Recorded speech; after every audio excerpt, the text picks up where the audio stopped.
রোকেয়া পদক পেয়েছেন বাংলাদেশ নারী ফুটবল দলের খেলোয়াড় ঋতুপর্ণা চাকমা।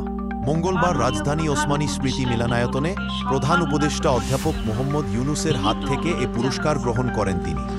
2024 সালে টানা দ্বিতীয়বারের মতো বাংলাদেশ নারী ফুটবল দল সাফের শিরোপা জেতে। এরপর চলতি বছর প্রথমবারের মতো যোগ্যতা অর্জন করে এএফসি নারী এশিয়ান কাপে খেলা। দুই অর্জনেই দারুণ পারফরমেন্স করেন ঋতুপর্ণা।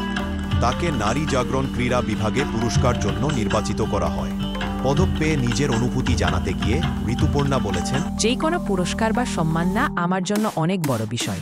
এটি আমাকে অনেক উৎসাহ দিয়ে। এই প্রথম কোনো ফুটবলার রোকেয়া পদক পেল, তাই এটা আমার কাছে বিরাট সাফল্য মনে হচ্ছে। আমি খুব খুশি। বেগম রোকেয়া পদকের জন্য নির্বাচিত হওয়া সবচেয়ে কম বয়সী নারী ঋতুপর্ণা। অল্প বয়সে তার এই খেতাব প্রাপ্তি অনুপ্রেরণার হয়ে থাকবে ভবিষ্যৎ প্রজন্মের নারীদের জন্য।